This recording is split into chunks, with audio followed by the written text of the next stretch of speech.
안녕하세요. 소바 강사 키리안입니다. 요즘 동네 디저트 카페에서 커피와 조각 케이크 한 개를 먹으면 얼마를 지불해야 할까요?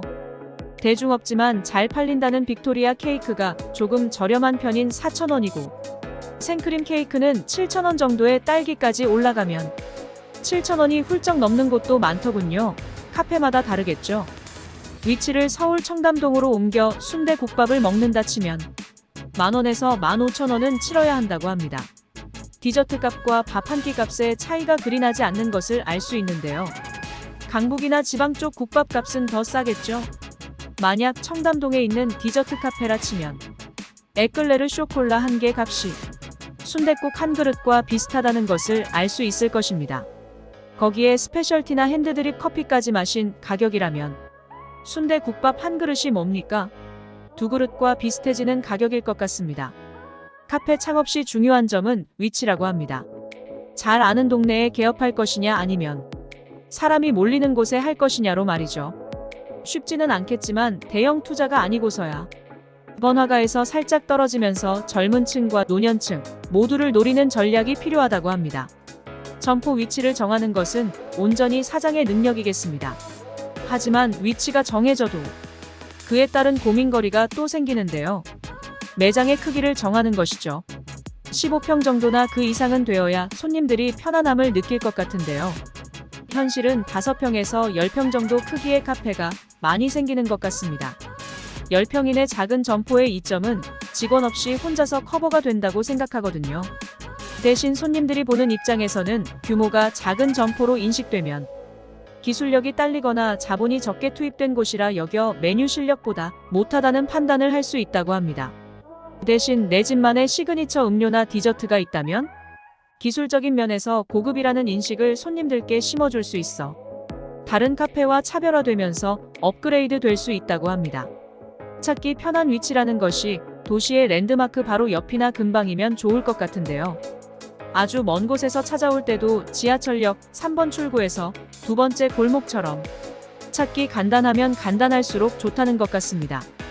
테이블당 매상과 회전율이 빠른 것이 좋고 점포 위치나 크기에 따라 가족 손님들을 타깃으로 할 것인지 오피스 스타일 또는 연인, 카공 쪽들까지 품고 갈 것인지는 인테리어 방향으로 정할 수 있다고 합니다.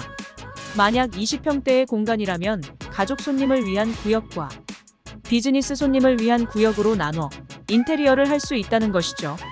디저트 카페가 폭발적으로 늘어나면서 그 카페만의 고유성도 시험대에 오르고 있습니다. 선택받지 못하는 일이 생기지만 시그니처 메뉴가 있고 없고 해서 기억에 남기도 하는 모양입니다. 그래서 많은 사장님들이 디저트나 음료 레시피에 대한 고유성을 말씀하십니다. 시그니처 케이크와 음료에 대한 이야기겠죠. 사실 모방이나 벤치마킹을 해서 수십 번 만든다고 그 맛을 100% 재현해내지 못합니다. 비슷하게는 만들어도 똑같이 만들 수는 없는 것이죠. 그럼에도 도용당한 쪽에서 받는 타격은 클 수 있습니다. 코카콜라 제조법처럼 완전히 비밀을 품고 갈 수 있다면 모를까. 시그니처 메뉴의 판매를 미루는 것도 한 방법이 될 수 있습니다. 작은 카페의 시그니처 메뉴는 맛있고 인기를 끌수록 빼앗기기 쉽습니다.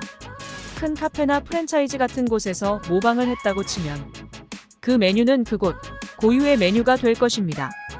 광고나 마케팅, 모든 면에서 규모의 경제를 펼치기 때문에 먼저 알리고 확장시킬 수 있는 쪽이 위너가 될 수 있는 것이죠. 그래서 인스타나 블로그, 트위터를 하는 것이 방패막이가 될 수 있습니다. 브랜드 파워를 키울 때까지는 견디는 것이 중요할 것입니다. 처음 방문한 손님이 다시 오고 또 그 손님이 다른 손님과 오는데 걸리는 시간이 최소 6개월 정도가 필요하다고 하니까요.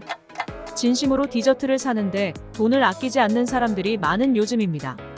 단순하게 생각해서 건강에 대한 품질과 맛도 체크하지만 볼륨도 중요하다고 합니다. 원재료에 돈을 아끼는 곳인지 가격에 맞는 디저트인지 퍼주는 곳인지 바로 알 수 있는 거라고요.